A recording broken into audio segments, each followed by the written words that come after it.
नमस्ते मित्रों, आप सभी को गणेश महोत्सव की ढेर सारी शुभकामनाएं। आज ऋषि पंचमी का दिन है और यह मेरी परम पूजनीय दादी जी का जन्मदिन है। वैसे भी ऋषि मुनियों का इतिहास भारतीय सनातन परंपरा में बहुत पुराना है। बगैर ऋषि मुनियों के राजा महाराजा कुछ नहीं कर पाते थे। यज्ञ होम यह ब्राह्मण और पुरोहितों के ही कार्यक्षेत्र में था। यहाँ तक कि राजा के बच्चे हों या मंत्री या फिर राज्य में और कोई भी, उनको पढ़ने के लिए, शिक्षा ग्रहण करने के लिए गुरुओं के पास ही जाना पड़ता था, जो ऋषि मुनि होते थे और जंगल में गुरुकुल या आश्रम बनाकर रहते थे। वो अपने लिए कोई व्यवसाय नहीं करते थे। वो जो भी कुछ शिक्षा देते थे अपने छात्रों को, उसी के एवज में उन्हें दाना और रहने की सुख सुविधाएं मिल जाती थीं। मेरी दादी एक महान वटवृक्ष की तरह थी। दूर घने जंगल में एक बरगद का पेड़ था, बहुत घना। उसकी विशाल बाहें दूर दूर तक फैली हुई थीं।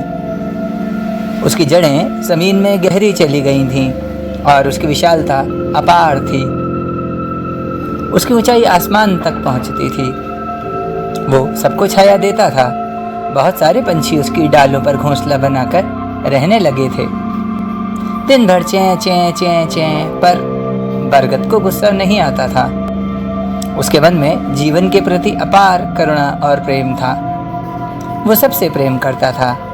सब उसकी छाया में विश्राम पाते थे। वो शोर, कष्ट और दुख भी मजे से सहता था। गर्मी की चिलचिलाती धूप वो झेल लेता था कि छोटी गिलहरियां मजे से खेल सकें। ठंड, बारिश और सारी परेशानियां वो अपने पंछियों तक कभी नहीं पहुंचने देता था। छाया देना और देते रहना, यही उसकी साधना का तरीका था। उसका ईश्वर लोगों में रहता था। ईश्वर की राह में जाने के सबके अपने तरीके होते हैं। उसी महान वटवृक्ष की तरह थी मेरी दादी, श्रीमती गुलाब देवी चतुर्वेदी। दादी का जीवन एक वटवृक्ष का जीवन था। सबको छाया और विश्राम देना ही उनकी सहज वृत्ति थी और आत्मा की इतनी विशालता कि कोई उसके पार जाना ना चाहे। मुझ जैसे जाने कितने पंछियों को दादी ने पाला, पोसा, सहेजा। ईश्वर और जीवन के तूफानों से जूझता ये वटवृक्ष 28 अप्रैल 2004 के दिन सारे पंछियों, गिलहरियों और अपने लोगों को छोड़कर चला गया। अब कौन आएगा हमको छाया देने?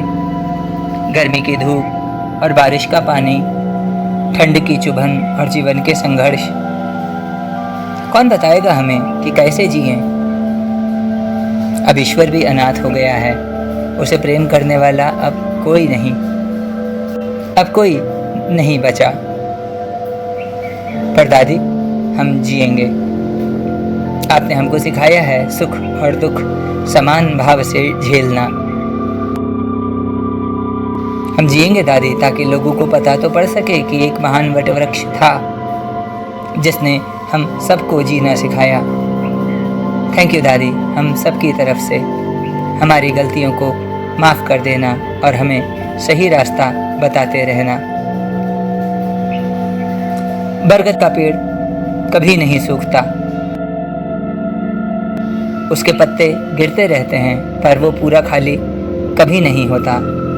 दादी अमर रहेंगी हम सबकी यादों में। हम सबकी तरफ से श्रद्धा सुमन अर्पित करते हुए मेरे आंसू बार बार कह रहे हैं, थैंक यू दादी। पर अब जिंदगी की धूप, छाह, ठंड और बारिश हमें झेलनी ही पड़ेगी। दादी को गए हुए कुछ समय बीत गया। इस बीच जिंदगी बस चलती रही। सब अपनी यादों को टटोल रहे हैं। पोटली में गुथी यादें हिंडोले मार मार कर ऊपर नीचे यहाँ वहाँ आ जा रही हैं। मैं दादी के सभी बच्चों को धन्यवाद देता हूँ कि इस पुस्तक के लिखने में मेरी उन्होंने हर समय मदद की। मेरा सौभाग्य था कि दादा कहते हैं, पुस्तक के लिए जब मैं शिष्य सामग्री इकट्ठी कर रहा था, उसी दौरान दादी की जीवन कथा मैंने उन्हीं की आवाज़ में रिकॉर्ड कर ली थी। आज वो कैसेट मेरे जीवन की सबसे मूल्यवान संपत्ति है। हम सब की तरफ से श्रद्धांजलि दादी।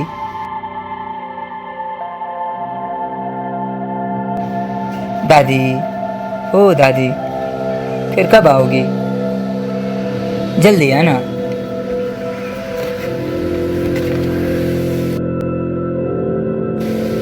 मित्रों, हम अपनी इस वेबसाइट WOW माने वेबसाइट ऑफ वेबसाइट्स पर ई-बुक्स पब्लिश करते हैं।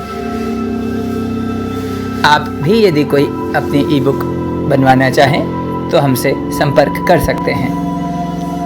हमारे इस YouTube चैनल में हम आज से एक और प्लेलिस्ट जोड़ रहे हैं, जिसमें सनातन से जुड़े हुए सभी ऋषि मुनियों की जानकारी हम प्रामाणिक रूप से आपके साथ शेयर करेंगे। आप सभी को गणेश महोत्सव की हार्दिक शुभकामनाएं।